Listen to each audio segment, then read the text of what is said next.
வணக்கம். எனது பேர் முகமது ஆலம். நான் வடமாகாண கடற்படை இணையத்தின் செயலராக செயல்படுகின்றேன். அதே நேரம் மன்னார் மாவட்ட மீனவ கூட்டுறவு சங்க சமூகத்தின் செயலராகவும் செயல்பட்டு வருகின்றேன். குறிப்பாக இன்றைய தினம் இந்திய மீனவர் விடயங்களில் அரசு காட்டுகின்ற இன்று நாங்கள் பார்க்கின்றோம். நீண்ட இந்திய மீனவர் வருகை தொடர்பாக நீண்ட காலமாக நாங்கள் அந்த வருகையை தடுப்பதற்காக போராட்டங்களை மேற்கொண்டிருக்கின்றோம், பேச்சுவார்த்தைகளை நடத்தியிருக்கின்றோம். கட்டுப்பாட்டு விடயங்களில் அரசுக்கு அழுத்தங்களை கொடுத்தும் இன்று வரை அந்த செயற்பாடு தொடர்ந்த வண்ணமே இருக்கின்றது. ஒருபுறம் இலங்கை அரசும் இலங்கை கடற்படையும் அவர்களை கட்டுப்படுத்த நினைத்தாலும் மறுபுறம் தமிழ்நாட்டு அரசானது அந்த தொழிலை ஊக்குவிக்கின்ற செயற்பாடை நாங்கள் பார்க்கின்றோம். அண்மையிலே நாங்கள் பாரிய அளவிலான ஒரு போராட்டம் ஒன்றை வடமாகாணத்திலே நடத்திய சம்பவத்தை நாங்கள் இந்த விடயத்திலே நினைவு அவர்கள் விடயத்தை சுட்டி காட்டியிருந்தாலும் ஒரு விடயத்தை அவர் பதிவு செய்ததை நாங்கள் மனதிருக்கின்றோம். ஆனால் எதிர்காலத்தில் அந்த கருத்தை ஏனையவர்களும் குறிப்பாக இந்த தமிழக அரசானது அண்மையிலே நாங்கள் கைது செய்யப்பட்ட ஒரு சில படகுகளும் அதன் மீனவர்களும் கைது செய்யப்பட்ட போது தமிழக முதலமைச்சர் அவர்கள் மத்திய அரசுக்கு, மத்திய வெளிவார அமைச்சுக்கு அவர்கள் கடிதத்தை எழுதுகிறார்.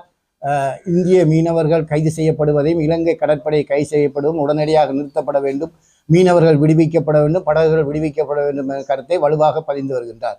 அவர் உண்மையிலேயே இது எதிர்கால அரசியலை மையமாக வைத்து இந்த ஆண்டில் வரக்கூடிய தமிழ்நாட்டின் அரசை மையப்படுத்தியதாக அவரின் செயற்பாடு இருக்கின்றது. ஆனால் ஒரு தரம் கூட அவர் தமிழக மீனவர்கள் இலங்கை எல்லைக்குள் செல்வதை தடுப்பதற்கான எந்த அறிவித்தலையும் விடுப்பதாக இல்லை. அவர்தான் இந்த தொழிலை, இந்த மீனவர்களை இந்த தொழில்முறையூடாக இலங்கை கடற்பரப்புக்குள் செல்வதை ஊக்குவிக்கின்றாரோ என்று நாங்கள் இன்று யோசிக்க வேண்டிய கட்டத்தில் இருக்கின்றோம். உண்மையிலேயே ஒன்றை மட்டும் நாங்கள் புரிந்து கொள்ளலாம்.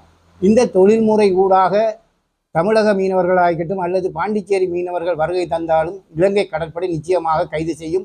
இலங்கை அரசும் அந்த கைது நடவடிக்கையை துரிதப்படுத்தி கொண்டே இருக்கும். எனவே மீனவர்கள் ஒன்றை புரிந்து கொள்ள வேண்டும். இந்த தமிழக அரசு செய்கின்ற அரசியல் நடவடிக்கைகளில் தங்களை உட்படுத்தி கொள்ளாமல் மீனவர்கள் சுயமாக யோசித்து இலங்கை கடற்பரப்புக்குள் வருவதையும் அவர்கள் கைது செய்யப்படுவதையும் அவர்களாவே நிறுத்தி கொள்வது உசந்தது என்று நாங்கள் நினைக்கின்றோம்.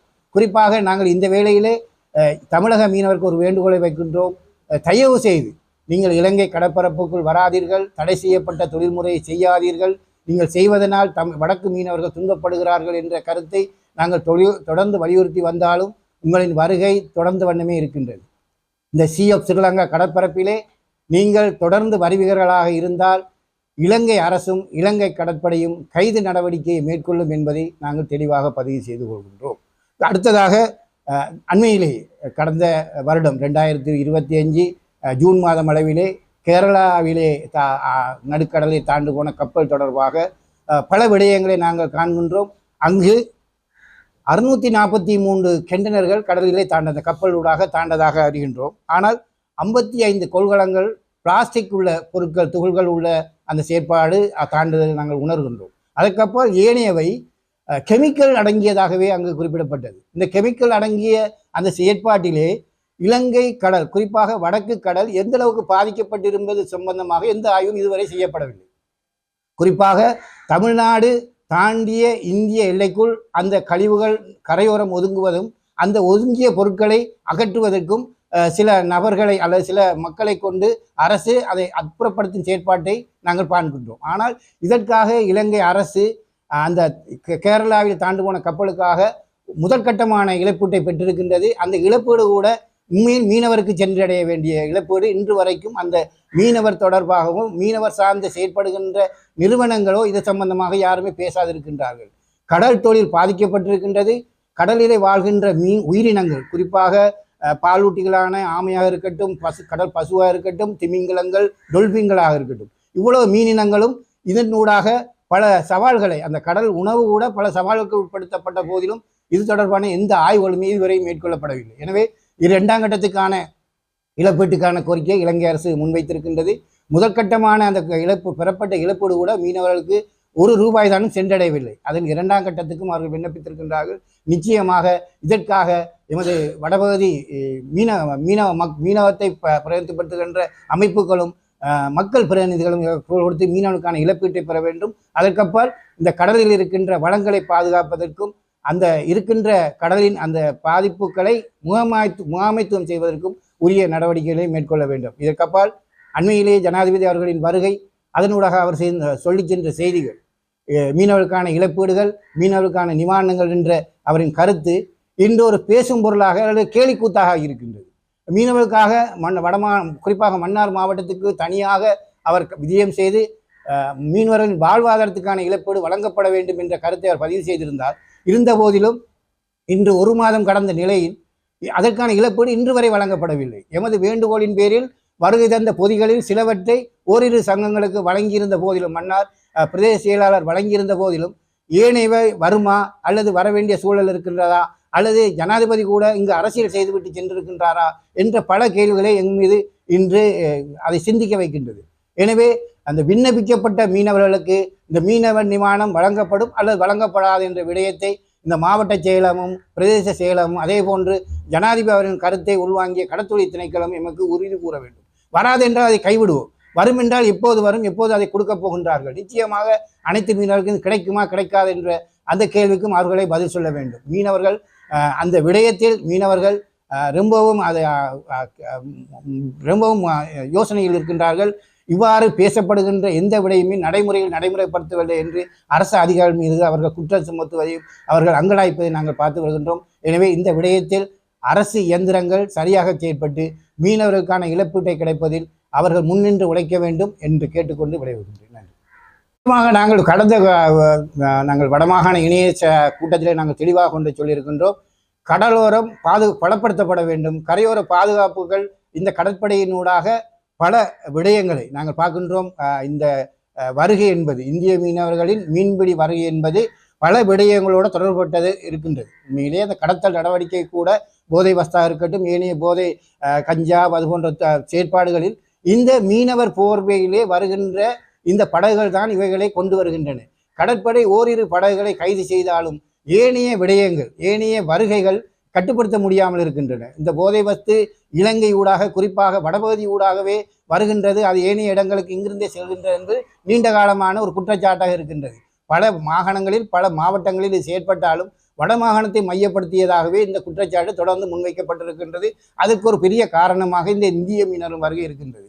எனவே இந்த கடற்படையின் செயற்பாடை நாங்கள் பாராட்டுகின்றோம். இந்த அரசு எடுக்கின்ற நடவடிக்கையை நாங்கள் பாராட்டும் அதே வேளை இந்த கட்டுப்படுத்தலில் இலங்கை அரசாங்கம் ஒரு மந்தகதியிலேயே செயற்படுகின்றது. அதற்கப்பால் இந்தியாவில் இருக்கின்ற பாதுகாப்பு தரப்பினரும் தங்கள் நாட்டின் எல்லையை தாண்டும் போது அண்மையில் கூட நாங்கள் ஒரு செய்தியை படித்திருந்தோம். 43 மீனவர்கள் தங்கள் மாநிலத்தின் இன்னொரு மாநிலத்தில் சென்றதுக்காக கைது செய்யப்பட்டிருக்கின்றார்கள். எனவே அந்த மாநிலத்திலே இருக்கின்ற இன்னொரு மாநிலத்துக்கு செல்லும் போது அவர்கள் விழிப்பாக இருந்து கைது செய்கின்ற இந்திய படை ஒரு நாட்டின் இறையாண்மைக்குட்பட்ட இலங்கைக்குள் ஒரு இந்திய மீனவர்கள் எல்லை தாண்டி செல்வதை உணர்ந்தும் கூட இந்த கைதில் அக்கறை செலுத்துகிறார்களே. நாங்கள் எங்கேயாவது கேள்விப்பட்டிருக்கின்றோமா இலங்கை எல்லையை தாண்டினார்கள் இந்திய மீனவர்கள், இந்திய கடற்படை கைது செய்திருக்கின்றதா? ஏன் அவ்வாறு செய்கிறார்கள்? தங்களது மீனவர்கள் இன்னொரு நாட்டை எல்லையை தாண்டுவதை தெளிவாக தெரிந்தும் அவர்கள் அந்த கைதை செய்வதில்லை. ஏனெனில் தங்கள் நாட்டு மீனவர்கள் எங்கு வேண்டுமானாலும் சென்று மீன் பிடிக்கலாம் அல்லது சட்டவிரோத செயற்பாட்டை செய்யலாம். ஆனால் தங்கள் நாட்டு மாநிலங்களுக்குள் மாறுவதை மாற்றும் அவர்கள் கைது செய்கின்றார்கள். எனவே இதில் தமிழக அரசும் சரி, இந்திய பாரத அரசும் சரி இதில் கவனம் எடுத்திருந்தால் இந்த இந்திய மீனவர்கள் கைதும் அவர்களின் படகு பறிமுதலும் உண்மையிலே இல்லாமல் ஆக்கப்பட வேண்டிய விடயம். இது இல்லாமல் ஆக்கப்படுவதனால் உண்மையிலேயே தமிழகத்துக்கும் அந்த வடபகுதிக்கும் தமிழகத்துக்கும் இலங்கைக்கும் இந்தியாவுக்கும் இலங்கைக்கும் உள்ள உறவு நீண்டதாக இருக்கும். ஏனெனில் அவர்கள் உறவை நாங்கள் எதிர்பார்க்கின்றோம். எதிர்காலத்திலே அவர்களின் அந்த ஒத்துழைப்பின் ஊடாக இந்த இலங்கை கட்டியெழுப்பப்பட வேண்டும் என்று நாங்களும் ஆர்வமாக இருக்கின்றோம். என பல விடயங்களில் இந்தியா எங்களுக்கு உதவி இருக்கின்றது, உதவ இன்னும் தயாராக இருக்கின்ற நிலையில் இந்தியாவோடு பகைக்கும் சூழலுக்கு அப்பால் அவர்கள் இந்த தொழில்முறையை நிறுத்தும் போது நிச்சயமாக எங்களுக்கான உறவு இன்னும் மேம்படும் என்பது எனது கருத்து. கடற்றொழில் அமைச்சர் கூட அண்மையில் தெரிவித்திருந்தார். இந்திய வெளிவார அமைச்சர் இலங்கை வந்தபோது இலங்கையில் இருக்கின்ற வடபகுதி மக்கள் பிரதிநிதிகள் சந்தித்தும் மீனவர் பிரச்சனை இவ்வளவு பூதாரமாக இருந்து கூட அவர்கள் ஒரு வார்த்தை கூட பேசவில்லை என்ற குற்றச்சாட்டை கடற்றொழில் அமைச்சரை வைக்கின்றார். அவர் இன்னொன்னையும் சொல்கின்றார், வடபகுதி மீனவர்கள் அண்மையிலே போராடும் போது அந்த சொன்ன இந்திய தூதரம் அகற்றப்படும் என்ற கருத்தை மாத்திரம் பெருசாக பேசுகின்றார்கள். ஆனால் இந்திய மீனவர் வருகை கட்டுப்படுத்துங்கள் என்று வருகை தந்த ஜெய்சங்கரிடம் அவர்கள் கோரிக்கை விடுத்திருக்கலாம். அல்லது அண்மையிலே தமிழகம் சென்று முதலமைச்சரை சந்தித்த போது கூட இவ்வாறான கோரிக்கையை வைத்திருக்கலாம். ஆனால் அவ்வாறான எதுவுமே அவர் பேசவில்லை என்று அமைச்சரின் கருத்து. இதே கருத்தை நாங்களும் வலியுறுத்துகின்றோம். இங்கிருந்து சென்றவர்கள் மக்கள் பிரதிநிதியாக சென்ற வடமாகாணத்தை பிரதிக்கூடிய சில மக்கள் பிரதிநிதிகள் இந்த மீனவர்களோடு எந்த வேளையிலுமே கலந்துரையாடவில்லை. மீனவர் பிரச்சனை சம்பந்தமாக கலந்துரையாடவும் இல்லை, மீனவர் பிரச்சினை சம்பந்தமாக தமிழக அரசுடன் அல்லது ஏனைய அவர் சந்தித்த கட்சி தலைவருடன் எதை பேசினார்கள் என்பது கூட அவர்கள் வெளிப்படுத்தவில்லை. எனவே அவர்கள் சென்றது அரசியல் நோக்கத்துக்காகவும் வடமாகாணத்தில் இருக்கின்ற தங்களது அந்த திருத்தங்கள் 13வது திருத்தம் மாகாண சபை போன்ற பல விஷயங்களை பேசினார்கள் தவிர மீனவர் பிரச்சனை அவர்கள் பேசியதாக நாங்கள் எந்த ஊடகத்திலும் நாங்கள் காணவில்லை. எனவே மக்கள் பிரதிநிதிகள் அவர்கள் சாராளமாக அவர்கள் செல்லலாம், அவர்கள் பேசலாம், மீனவர் பிரச்சனையை கையில் எடுத்து பேசலாம். இருந்த போதிலும் வடமாகாண மீனவர்களிடமும் அந்த கருத்தை கேட்டிருக்கலாம். அதுக்காக எங்களிடம் தான் கேட்க வேண்டும் அல்ல, யாரிடமாவது மீனவ சமூகம் சார்ந்து செயற்படுகின்ற அந்த சங்கங்கள் அல்லது அமைப்புகளிடம் கலந்துரையாடி இதுதான் நாங்கள் பேசலாம் என்ற இறுதி தீர்மானத்துக்கு அமைவாக அவர்கள் பேசினால் நிச்சயமாக இவர் சந்தித்த அனைவருமே சந்தித்த அனைத்து கட்சி தலைவர்களுமே இந்த கருத்தை அவர்கள் வலியுறுத்தி இருந்தால் இன்று அதுக்கான வாய்ப்பு கிடைத்திருக்கும். மீனவர் சம்பந்தமான பேச்சுவார்த்தை என்பது நாங்களும் எதிர்பார்க்கின்றோம். என்ன பேச்சுவார்த்தையாக இருந்தாலும் நாங்கள் ஒன்றே கூறுகின்றோம், அவர்கள் இந்த சட்டவிரோத மீன்பிடியை நிறுத்தினாலே அன்றி இதற்கான பேச்சும் நடைபெற வாய்ப்பில்லை, அதற்கான தீர்வும் கிடைப்பதற்கு இந்த சந்தர்ப்பம் இல்லை என்று கேட்டேன். மேலதிக செய்திகளுக்காக எமது யூடியூப் தளத்தை சப்ஸ்கிரைப் செய்யுங்கள்.